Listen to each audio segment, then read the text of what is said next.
So let's say you were interested in sexualizing children, and unfortunately some people are. What would you do? You might have a drag queen story hour at a library or a school. That's where you would indoctrinate and sexualize children. It's happening across the country.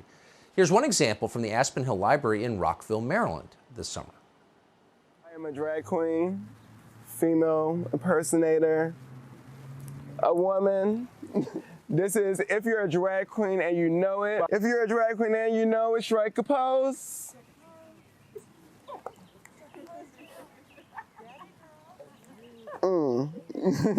If you're a drag queen and you know it, shake your bum.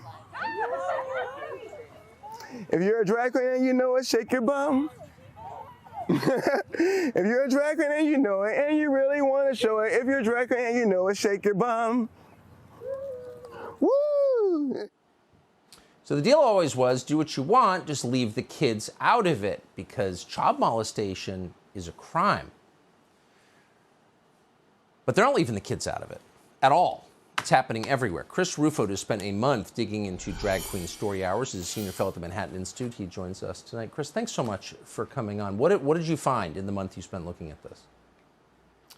Well, I found that parents' instincts is largely correct. A lot of parents are wondering, why is an adult male putting on women's clothing and dancing and talking about sexual themes with other people's children, not only in libraries, but also in schools and other public institutions. But they're scared to say anything because they're worried about offending the sensibility of many of the administrators and left-wing ideologues who police speech under the umbrella of LGBTQ tolerance. But the reality is quite simple. The academic queer theorists and the people who founded the drag queen story hour movement have left a trail of evidence in academic papers and manifestos that say the goal is very clear. They want to sexualize children, they want to subvert the middle-class family, and they want to basically eliminate what they call the sexual hierarchy in favor of creating a sexual connection between adult and child, which has, of course, long been the kind of final taboo of the sexual revolution.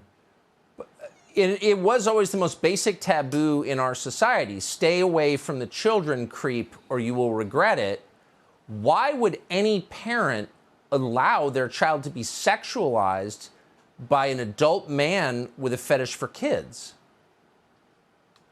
I mean, two reasons. I think the first reason is quite simple, is that people have been mystified and bought into this idea that it's somehow an expression of tolerance and exploration and gender creativity. But the second thing, we've seen this already in New York City, it's mandatory. New York City public schools have organized dozens of these performances as young as elementary school. These are mandatory. Parents in some cases were not even given the chance to opt out of them.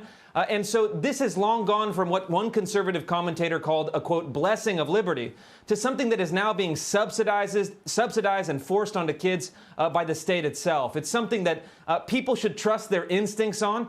People should push back against this. And of course, people should arm themselves with the literature and the people, in their own words, who have advocated for this deeply disturbing sexualization of children. Yeah, people should definitely arm themselves. I agree with that. This is keep the kids out of it, period. Chris Rufo, thank you.